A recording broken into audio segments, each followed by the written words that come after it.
We're talking Persona 3 Portable on the PlayStation Portable. The Persona P3P, as it's more commonly known, and this is great. They released the first Persona on the PSP. The second one, which is the most expensive to find and hard to find and not played by a lot of people because of it, is not yet released in any way on the PSP, but they skipped right to 3, which I'm okay with. Now 3 has been re-released already on the PS2, again, as FES, which is just Persona with new content. More. Yeah. And what's interesting here is they took a lot of that new content out of the PSP one. However, we have a whole new campaign, and that is... We have a new protagonist. Yes. You can play as a girl. A femme Persona. Yeah. So yeah, you can actually play, if you are a female and you like Persona, you can actually now play as a female protagonist. And there's different plot points, of course. Yeah. Or you're male and you like to play as a female character, you can now. Which, with Persona, I'm guessing there's a lot of you. But other than that, what they've essentially done is they've taken the gameplay of Persona 4 and kind of laid it on top of here. So anytime you're not actually in the Dark World doing RPG-ish stuff, and you're in the Japanese school and stuff like that, you're a cursor now, which was like Persona 4 brought to the table.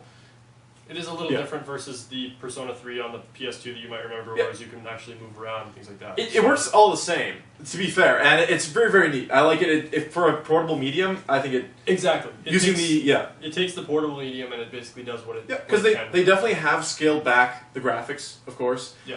Not a whole lot. I mean, all the stuff that's just, like take just a picture when you're moving around, it still looks great. The character models, of course, have kind of gone down. Voice work's still there. Yeah. The battle scenes basically is where you're going to notice the biggest drop at the end. The celebrations and things like that, you can see the kind of... I see they paid attention to detail where it belongs. Like when you change weapons, change outfits, it's going to change in game, which like Dragon Quest IX also did this. And I'm like, when you have like the graphics are scaled back so much that you still pay attention to detail for that kind of stuff, that's all that matters to me.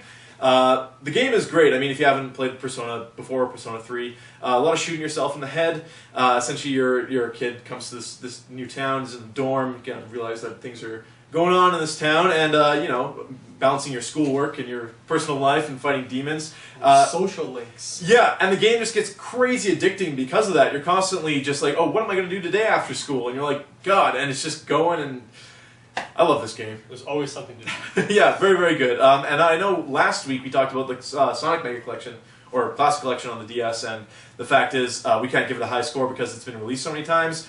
This feels fresh. There's something more to do. They changed it up. It's nice to have it in a portable medium because PS2 isn't always hooked up anymore. So I'm going to, humbly give Persona 3 for the PSP an 8 out of 10. I'm going to... 0.5 up you. I'm going to give it an 8.5. And I mean, if you've already played Persona, there's definitely still something here for you. Yep.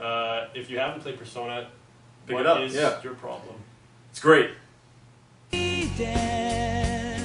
Sa saya ka na yume, dahil